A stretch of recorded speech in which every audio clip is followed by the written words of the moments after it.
بسم اللہ الرحمن الرحیم۔ السلام علیکم ورحمۃ اللہ وبرکاتہ۔ میں ہوں حکیم قاری محمد صفدر اعظمی۔ آپ میرا یوٹیوب چینل دیکھ رہے ہیں۔ امید ہے اللہ پاک کے کرم سے آپ سب خیریت سے ہوں گے۔ اللہ رب العالمین ہم سب کے حال پہ رحم فرمائے، کرم فرمائے، آمین ثم آمین۔ اس ویڈیو میں جو میں نسخہ پیش کرنے لگا ہوں وہ محترم ہے تریاک دمہ خاص۔ اس عنوان سے یہ نسخہ ہے، دمے کے لیے ہے۔ آپ حضرات کے سامنے پیش کر دیتا ہوں۔ مرض دمہ کے لیے بہت مفید نسخہ ہے، بہت جلدی آرام آنا شروع ہو جاتا ہے، اور اس کو بنانے کا حسب ضرورت آپ نے چھوٹی چھوٹی مچھلیاں جو ہوتی ہیں نا، پونگ مچھلیوں کا، یہ چھوٹی سے چھوٹی مچھلیاں، وہ حسب ضرورت لے لینی ہے۔ ان کو ایک برتن میں رکھ لیں، ان پر شیر مدار جو ہے اتنا ڈالنا ہے کہ ان مچھلیوں سے 2 انگل اوپر آ جائے۔ جب یہ کام کر لیں گے پھر اس کو بند جگہ سائے میں خشک کر لیں، سائے میں رکھنا ہے، خشک کر لیں۔ جب خشک ہو جائے تو اس کو مٹی کا توا لینا ہے، آپ نے مٹی کے توے کو اوپر رکھ کے یہ جو مچھلیاں ہیں سوکھی ہوئی، اوپر مٹی کا ہی پیالہ اوندا رکھ کے الٹا اوپر رکھ دینا ہے، یعنی اوندا کے نا ایسے جس سائڈ پہ وہ اندر سے کھلا ہوگا وہ ادھر مچھلیوں کے اوپر، یعنی ہوا جو ہے نا وہ اس کی جو ہے بھاپ شاپ جب آگ دینی ہے نیچے سے وہ دھواں شواں باہر نہ نکلے، اس کے اندر ہی رہے۔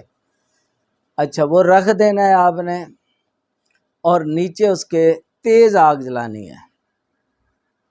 جب مچھلیاں جل کے تو راکھ ہو جائیں بس تیار ہو گئیں۔ جب وہ ٹھنڈا ہو جائے اس کو اتار کے اس کو اچھی طرح کھرل کر کے تو اس کو محفوظ کر لیں۔ یہ دوائی آپ کی تیار ہے جی۔ آدھا ماشا پتاشے یا چینی میں رکھ کے کھائیں۔ اوپر سے حسب طاقت یعنی برداشت کے مطابق آدھا کلو سے 1 کلو دودھ جس میں 5 تولہ گھی وہ ملایا گیا ہو وہ پی لیں۔ آہستہ آہستہ حسب طاقت دوائی اور دودھ بڑھا سکتے ہیں۔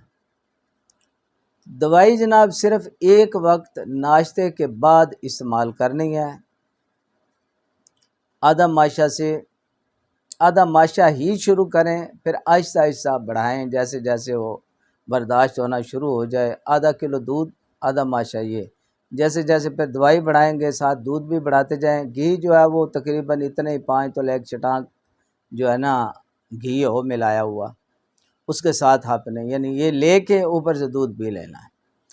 اچھا اس میں جو ہے نا گرم، کھٹی، قابض اور تیل والی یہ جو ہوتی ہیں نا اشیاء کھانے پینے کی، یہ آپ نے استعمال نہیں کرنی، ان سے اچھی طرح پرہیز کرنا ہے۔ قبض نہیں ہونے دینی، اگر قبض ہو تو کوئی قبض شا چیز جو ہے وہ لازمی لینی ہے آپ نے۔ انشاءاللہ بہترین فائدہ ہوگا۔ یہ اگر کوئی بنا سکتا ہے تو یہ بنا لیں، بہترین نسخہ ہے۔ آپ حضرات کے سامنے پیش کر دیا ہے۔ اب آپ حضرات سے اجازت چاہتا ہوں اس دعا کے ساتھ کہ اللہ رب العالمین تمام بیماروں کو شفاء کاملہ عاجلہ نصیب فرمائے، آمین ثم آمین۔ اب اجازت، اللہ حافظ۔